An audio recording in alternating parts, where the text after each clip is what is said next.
Former South Carolina Governor Nikki Haley may need to crack open a history book and flip to the chapter about the Civil War. The presidential hopeful gave a meandering answer when asked about the cause of the war without once mentioning slavery as a crucial factor. Let's watch.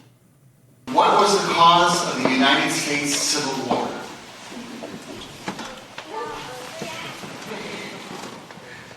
Well, don't come with an easy question or anything. I mean, I think the cause of the Civil War was basically how government was going to run, the freedoms and what people could and couldn't do. What do you think the cause of the Civil War was? I'm sorry? I'm not running for president. I wanted to see your viewpoint on the cause of the Civil War. I mean, I think it always comes down to the role of government and what the rights of the people are. And I will always stand by the fact that I think government was intended to secure the rights and freedoms of the people. It was never meant to be all things to all people. Government doesn't need to tell you how to live your life. They don't need to tell you what you can and can't do. They don't need to be a part of your life. They need to make sure that you have freedom. We need to have capitalism. We need to have economic freedom. We need to make sure that we do all things so that individuals have the liberties so that they can have freedom of speech, freedom of religion, freedom to do or be anything they want to be without government getting in the way. Thank you. And in the year 2023, it's astonishing to me that you answer that question without mentioning the word slavery. What do you want me to say about slavery? No, you've answered my question. Thank you. Next question. After facing some backlash, Haley fixed her comments about this omission, saying the Civil War was in fact about slavery. Now, journalist Glenn Greenwald called out the media's reaction to Haley's comments, saying on X, if any other candidate refused to say slavery and glorified the Civil War this way, CNN would have declared a national racism emergency. But because D.C. elites are so desperate for Nikki Haley, watch CNN blame the voter for asking, then say her imperfect answer doesn't matter. Here is what Greenwald was referring to. Now, it's not your average town hall question, but she did seem surprised by it. And the voter, as you could hear there, called her out for not mentioning slavery. What do you make of that answer? Yeah, if I were her, that would have been pretty easy to just say that and move on. But it's also, I think, pretty clear that that voter was kind of trying to catch her and saying something that would potentially make her less appealing to those independent voters in New Hampshire that she's going to rely on so heavily. So this was an easy question to answer. I wish she had answered it using the easy word, say slavery. There's a disagreement in our country about it. But ultimately, I don't think it's actually going to hurt her standing one way or another with Republican primary voters at this point. All right. So the right answer, of course, is Northern aggression causes that tyrant Lincoln. So this you have to go all the way if you're going there. This is going to the core of it. I mean, sure, the criticism is not just of Nikki Haley. I think whatever Nikki Haley says or does is unlikely she's going to be president. Who really cares? The question is, do we live in a country where including slavery in an answer about what the Civil War was about is alienating to a significant part of the Republican or independent audience? And is that really the question that we should be asking and probing as to why that is the case? Yeah, I mean, I don't know. Is it alienating? This was in New Hampshire. So one of the northern states. I think you could have just said slave. I mean, the answer she gave would satisfy no one because it was so like she wasn't saying anything real and it was like just designed to avoid the question. Either you can go all the way and say that that it was about the violations of states' rights and the North slowly choking the South's ability to govern itself, or you can just say the answer that they wanted you to say, which is slavery and states' rights or something like that. Let's take a little journey back into history. Someone pulled Mississippi's secession document in which they state very clearly. This is after a first sentence, which says we're leaving the Union. The second sentence in Mississippi's Declaration of Immediate Causes which induce and justify the secession of the state of Mississippi from the federal union, they say, our position is thoroughly identified with the institution of slavery, the greatest material interest of the world. Its labor supplies the product which constitutes by far the largest and most important portions of commerce of the earth. These products are peculiar to the climate verging on the tropical regions, and by an imperious law of nature, none but the black race can bear exposure to the tropical sun. These products have become necessities of the world, and a blow at slavery is a blow at commerce and civilization. That blow has been long aimed at the institution and was at the point of reaching its consummation. There was no choice left to us but submission to the mandates of abolition or dissolution of the Union, whose principles have been subverted to work at our ruin. They wanted to continue slavery. I'm not arguing with you. And not only that, they wanted to continue slavery in service of some of the things that Nikki Haley said there that America is trying to preserve. She said this is about capitalism. This is about government should be about supporting people's ability to have freedoms, to do what they want to do. And I think that what's so frustrating by people who are not conservative is this framing of freedoms always excludes the question of freedoms for who. While making an argument about government and how it should be in service of capitalism, the people who wanted slavery also believe that to be the case, which is why they wanted to leave the federal government. But in their view, the freedom of them to own slaves and to do what they thought only black people could do was produce these products that the world needed, but only black labor could produce, was the core, primary, immediate driving purpose of them leaving the Union. So yes, we do live in a country where I think saying that out loud is stigmatizing, despite how true it is. That there are a lot of people who do call it the war of Northern aggression, who don't see the Civil War, who maintain the Civil War is about states' rights without asking the question, states' rights to do what exactly?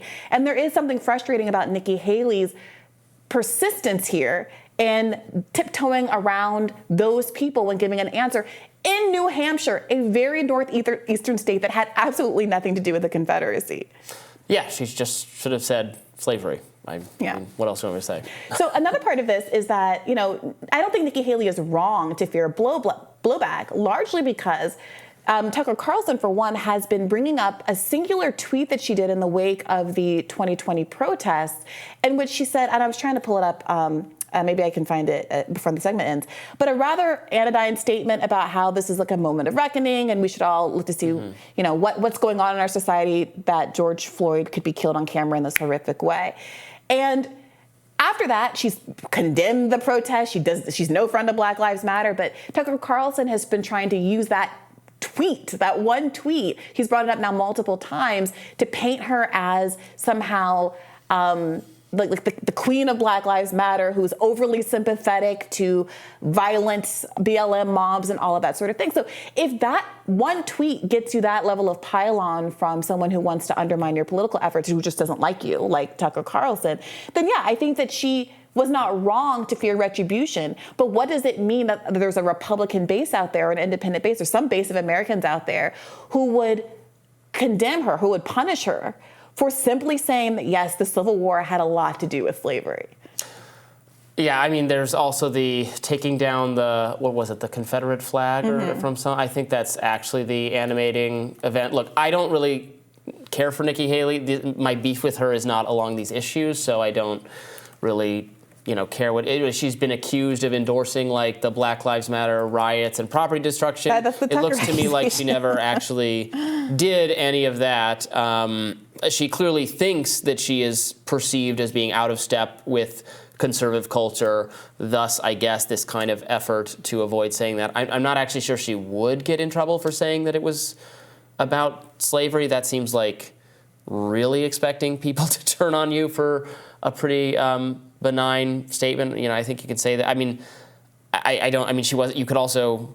There are other things one can say about the circumstances leading to the Civil War. It doesn't seem really important to talk about, which is maybe why there was a level of annoying that question got asked, because why? And I'm sure the person asking it probably was a Democratic plant, as alleged. But you have to be prepared for that kind of thing. So I mean, it's New Hampshire. It's a state with a lot of independent voters. I don't know if it's a Democratic plant so much as that it's probably a person. Okay, it was somebody that was trying to get Nikki Haley in trouble. Yeah, and she fell for it.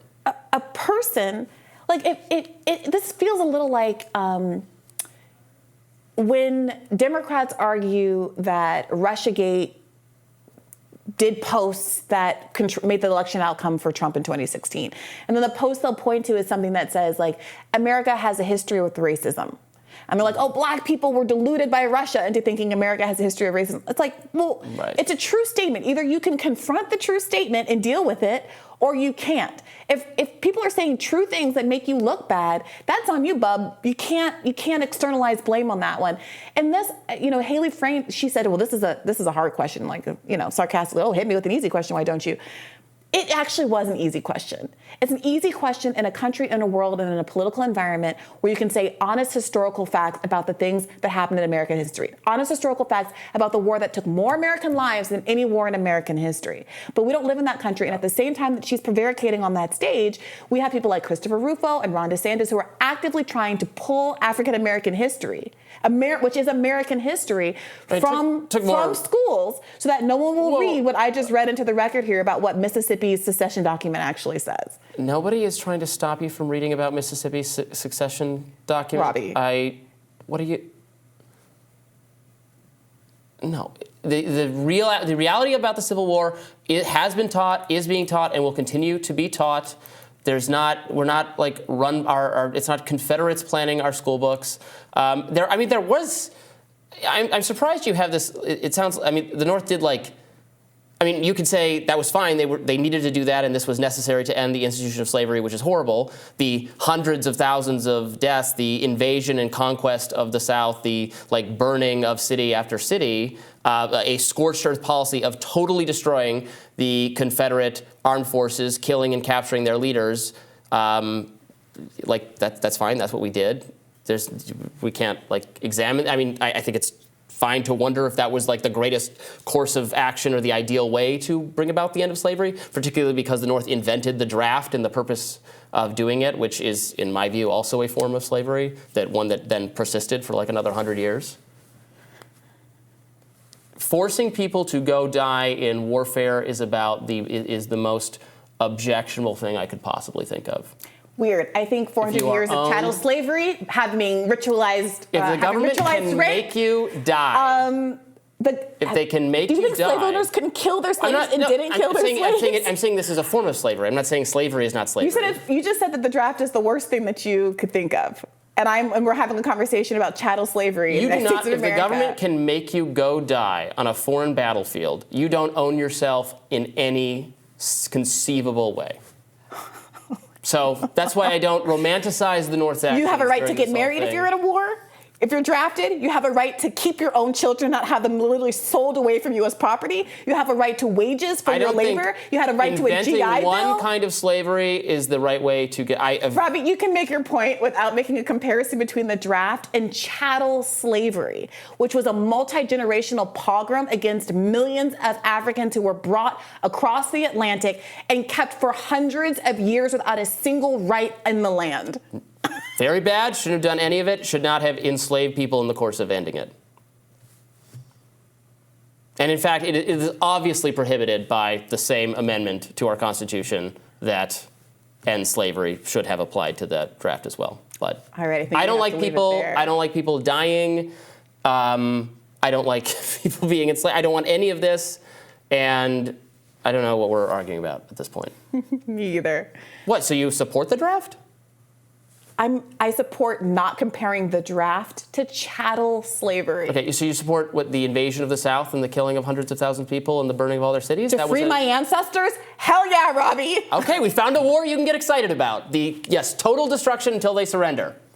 Very interesting. So when we're talking about Gaza, you say, well, if Hamas will just surrender, then we don't have to have a war anymore. Exactly. Well, the South just released the slaves. They wouldn't have to have a civil war. Exactly. And they destroyed every city and every armed force until they achieved that outcome.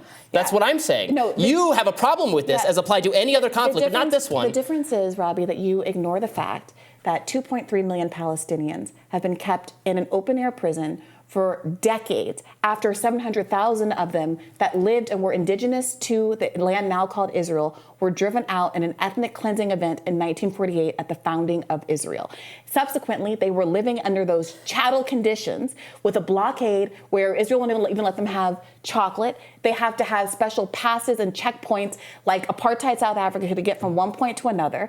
They were being kept on a starvation diet. They were not given access to medicine, food, and they were ritualistically, routinely, the lawn was mowed, where hundreds of Palestinians were kept on. They killed put on a terrorists yearly... in charge of their government. Those terrorists attacked the state of Who's the Israel. they? Benjamin Netanyahu? Israel is now All right. I'm continuing this action until it defeats them, just as the North did to the South in the Civil War. I if think you'd it's been very around then, telling. I don't know. To be consistent, I think you'd have to be saying, no, they should hold back. They should permanent ceasefire. That would be ridiculous because they were going to continue. Would you have said that in the Civil War circumstance? Wait, first of all, you're dramatically, I wasn't going to touch this because this is going long and not the point, but you're dramatically Now it's not the point. mischaracterizing. You said they won't let them read the Missouri secession document in schools anymore. It was Mississippi. Whatever it was. What I was going to say was that it was beside the point, but you're dramatically mischaracterizing how the Civil War was handled. While slaves got nothing,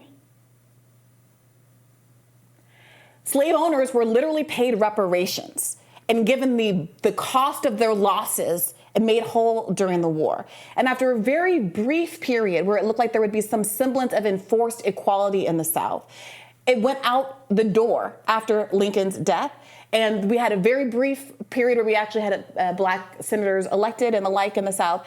And then we had a pogrom of post-war life and indentured servitude and Jim Crow laws that were almost as bad as the slavery itself, which lasted up until the civil rights era when my parents were born.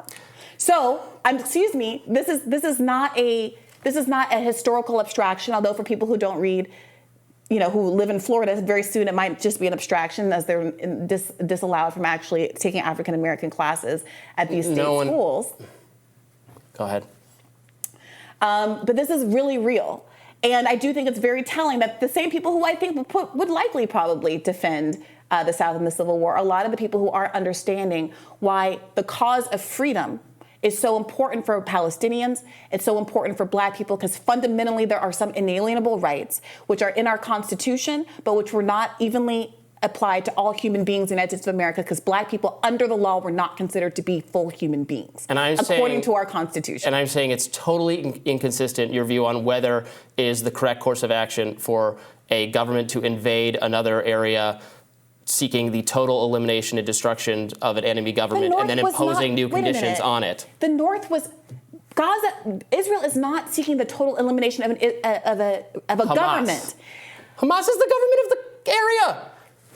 Israel is in, I don't know how many experts have to go on TV and say this. Israel is doing a genocidal campaign against the people of Gaza. They are not. That is not true. It is 100% true. Well, it's not. They have killed over 200,000 people, half of which are children. They have killed 11,000 children. 20,000. Sorry, 20,000 children. Half of them, 11,000 of them are children. They have bombed almost every residential building in Gaza, churches, schools, universities, so that nobody can go back. They have explicitly stated a plan of ethnically cleansing them to either Arab countries in the region or to the Sinai Peninsula specifically. They are planting literal flags, and at the same time, their kill ratio of actual members of Hamas to civilians is lower than what the terrorists did on October 7th. This is not a pogrom. This is not an effort to get rid of Hamas. And if you are believing that and repeating that at this point, I don't know what to tell you. If they are after Hamas and they're the most ineffectual, inept, ridiculous army in the world, and they shouldn't get a cent more of American dollar, and nobody should take them seriously. By contrast, we had a country called the United States of America, half of which decided that they were willing to leave the Union in order to maintain the institution of slavery. And we fought a war to end it. They did not just randomly do sniper attacks and kill Confederate soldiers. Oh my God, Briahna, that is ridiculous. They burned cities down. They killed half the entire population of military age men. There were all sorts of atrocities committed. It's fine. It's warfare. It happens. I'm not saying I'm against it or it's unjustified, but it is warfare. Robbie, and that's how warfare goes. Robbie, they killed military men? wow, I wish they were killing military men in Gaza, but This is warfare. It is bloody. It is destructive. Robby, They blow up things. You burn them down. Specifically said, how many Israeli officials have to get on TV and say, oh, they're all Hamas? Everyone's a likely target. If you had smartphones back then, it would look the same way. It wouldn't, because That's that not many true. people. It's just, Robby. Look. I don't have to finish this conversation with you because you're representing a viewpoint that is like nobody's, and so I'm happy to. It's your read. Go ahead and end the segment. I don't need to argue with you. I'm representing a viewpoint that's nobody's. Yes, I don't need to sit and argue with you that actually the Civil War was much more cruel, and that the North was worse than the South, and the literal genocide that we're seeing unfold in front of our eyes. That's putting word in my mouth. I'm not saying that. You can feel free to clarify and wrap at your leisure. Okay. I think that does it for us for today. Tomorrow on Rising, Jessica Burbank and Amber Duke will be back to take the baton for Rising Fridays, and we'll be back with you in the new year. Be sure to like, share, and subscribe so you never miss any content. For those of you who prefer to listen while you're on the go, we're now available anywhere you listen to podcasts. Take care.